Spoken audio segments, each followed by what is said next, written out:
How does a court that judges the world go about removing its own top prosecutor? When the International Criminal Court voted to fire its top prosecutor, critics quickly called the move a political hit job that would derail ongoing war crimes cases. Writing on 18 August 2026, the authors point to a much quieter story. They ask what happens when a global body, currently facing heavy pressure and sanctions from the United States, actually decides to police its own leadership. The argument lands on a sharp political truth. An institution that refuses to discipline itself simply hands its enemies their best weapon. Written by Andreas Motzfeldt-Kravik in Just Security, narrated for Arva.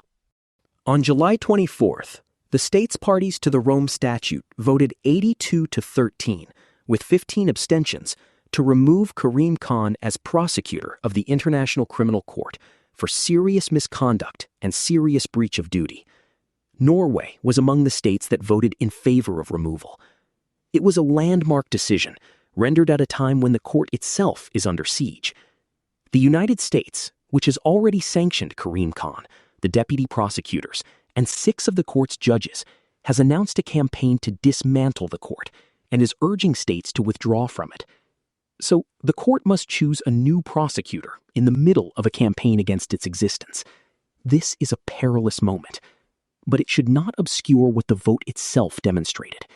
An institution accused of answering to no one has just done what few international bodies ever have, and held one of, if not the most powerful persons inside it, to account. The court came to this case without a mechanism built for it. When allegations of sexual misconduct by the prosecutor first reached the Independent Oversight Mechanism, IOM, in May 2024, it decided not to open a full investigation into the claims. Note that IOM's independence in these circumstances are open to doubt. The matter had been raised to IOM by colleagues of the staff member concerned. When she declined to file a formal complaint, it closed within days. No pre-established procedure existed for allegations of this kind against an elected official. The International Federation for Human Rights, which has defended the court for years, warned last December that the framework for handling these allegations was incomplete, that it lacked fixed timelines, and that the complainant and the official had unequal access to the record, to the advantage of the latter. The proceedings ran more than 2 years, which served neither of them. One of us told the Middle East Eye earlier this year that states parties should let the established procedures run their course and guard against any perception that the process was being politicized. That caution was warranted. What was always clear, however, was that the court's oversight body could not defer indefinitely to a mechanism that had not been built for this and was advisory by nature, and that the responsibility ultimately fell where the statute places it, which is with the state parties. This is not unlike an impeachment. The body that appoints is the body that must be able to remove, and it answers a question about fitness for office rather than one of criminal guilt. None of that makes the outcome unsound, and the objection now most often repeated rests on a misreading.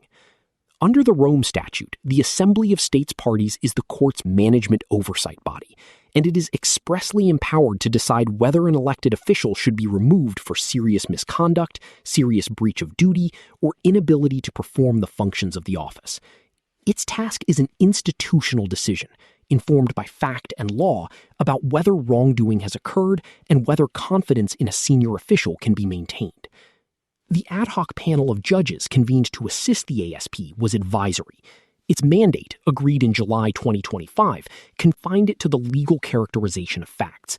It was expressly not a fact-finding body, and it heard no witnesses, nor was it meant to. Although states parties should, and Norway certainly did, accord significant weight to its conclusions, the process ultimately vested the final decision in the states parties themselves.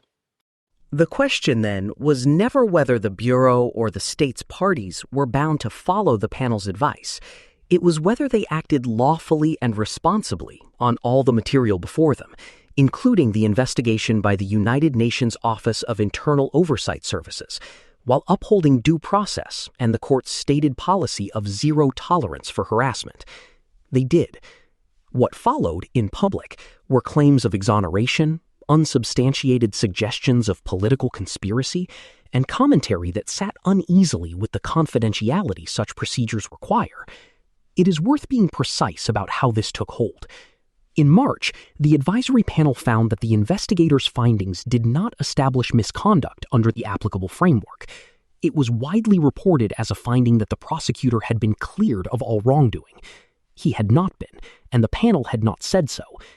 The asymmetry in what followed is hard to miss. The proceedings were confidential, and the complainant observed that confidentiality. The office holder and his representatives answered publicly and at length. Whatever view one takes of the merits, a moment of this kind calls for restraint from those who hold high office, not a campaign conducted in parallel to the process itself. Amid the controversy, it is essential that the rights, dignity, and welfare of the complainant are neither marginalized nor forgotten. Due process is not owed only to the accused. Any process worthy of an institution founded on the rule of law must remain grounded in fairness, confidentiality, due process, protection from retaliation, and respect for all those involved. Individuals who come forward are not instruments in institutional disputes, nor participants in geopolitical contests. They are entitled to be heard, protected, and treated with dignity throughout. In this case, the complainant was left to defend her own name in public. Why that first inquiry with the IOM closed so quickly is not a mystery. The court has admittedly had workplace culture issues, and its own surveys have said so for years. But the downward direction over his tenure was unmistakable. Our review of the court's organization-wide survey analysis, which is not public but is provided to states parties, shows that staff engagement fell at every survey from 2021 onward, that fewer of those who suffered misconduct reported it, and that more of those who did faced retaliation. The 2025 survey found that most staff who experienced harassment or abuse of authority named someone more senior as responsible, that most never reported it, and that fear of retaliation was the reason they gave. Not one of those who did report saw disciplinary action follow. A mechanism that depends on a subordinate filing a formal complaint against a superior does not work in an institution like this, and fixing this system is the Assembly's task. What the survey also shows is that low morale was not evenly spread across the court's organs. Asked whether they would recommend the court as a place to work, 71% of judicial staff said yes. In the office of the prosecutor, 29% did, the lowest of any organ. That survey was taken in February 2025, prior to Khan taking a leave of absence. To be abundantly clear, none of it bore on the finding against him regarding the allegations of the complainant, nor should it have.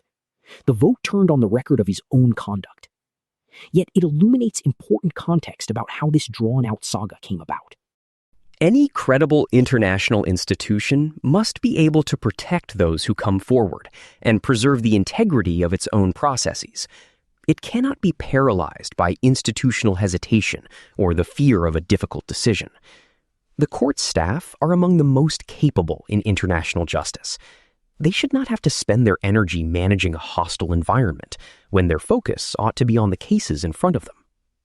States parties were presented with an investigative record and were obliged to weigh it against the standard the statute sets. Norway did so and concluded, as a clear majority did, that the conduct amounted to serious misconduct. This was not a political preference exercised. It was a responsibility discharged. The result also belies criticisms of politicization. The court has 125 states parties, 33 African, 28 Latin American and Caribbean, 25 Western European and other, 20 Eastern European, 19 Asia Pacific. 82 votes cannot be assembled from any one region or from any two. Whatever else this was, it was not a bloc voting on its bloc's interests. Treating the vote as a contest between North and South does not describe what happened in that room. Nor does the removal affect the court's cases. The investigation into the situation in Palestine was opened under Fatou Bensouda in the face of an aggressive campaign of intimidation directed at her and her team. Once an investigation has been lawfully initiated, successive prosecutors are under a duty to pursue it, lest the work of the office become vulnerable to political interference. That work has continued under the deputy prosecutors and the career staff of the office since May 2025. In alignment with Article 58 of the Rome Statute, the arrest warrants were issued not by the prosecutor, who may merely file a request for an arrest warrant, but by independent judges on the applications and evidence before them, and only judges can withdraw them. The office of the prosecutor is a permanent organ of the court. Its mandate does not begin or end with any individual office holder. The same holds in Ukraine. The warrants for Russian President Vladimir Putin and Russia's Commissioner for Children's Rights, Maria Lvova-Belova, over the unlawful deportation of Ukrainian children were issued by judges of this court and are unaffected by who occupies the prosecutor's office. Moscow's response was to issue a warrant for the prosecutor himself. A court holding warrants against both the Russian president and Israel's leadership is not bending to any bloc of powerful states. Nor can the prosecutor's removal be explained by reference to those cases. The party with the greatest stake in the Palestine warrants has said as much. In a statement issued after the vote, the Palestinian mission in The Hague, Palestine's official representation to the court, described the removal as neither a proxy vote on any situation before the court, nor an assessment of prosecutorial strategy, nor a referendum on the institution. That is the correct reading, and it came from the delegation with the least reason to offer it as a favor. When an internal accountability process is recast as a geopolitical operation, those seeking to delegitimize the court's cases benefit. Those who lose are victims and survivors in Palestine, in Ukraine, in Sudan, and the next person working inside an international institution weighing whether it is worth speaking up at all. The Assembly must improve its procedures to handle cases of alleged senior misconduct, and it should not wait to begin. An independent, pre-established mechanism for resolving allegations against elected officials must be made operational. Timelines for processing complaints must be established. Complainant and official alike must have equal access to the record. Protection against retaliation must function in practice rather than on paper. These are separate tasks from the appointment of a new prosecutor, and neither should wait on the other. The appointment of a new prosecutor is urgent. A vote is not expected before the new year, and it should move quickly, without being hurried. A long window serves those acting in bad faith. It does not, however, need new machinery. The statute already sets the standard. Per Article 42, the prosecutor shall be of high moral character and must be highly competent in and have extensive practical experience in the prosecution of criminal cases. Those words are not ornamental. What the office needs now is someone whose reputation and ethical compass are beyond reproach. Man or woman, the next prosecutor should be chosen for a demonstrated commitment to getting cases into the courtroom, across every situation before the court, on every continent where it works, rather than for a talent for self-promotion. The Assembly has just insisted that this court is not run for the convenience of the powerful. The same should hold when it chooses who runs the office. A genuine fresh start also means looking beyond the leadership that presided over the degrading survey results discussed above. None of this can be separated from the pressure the court is under.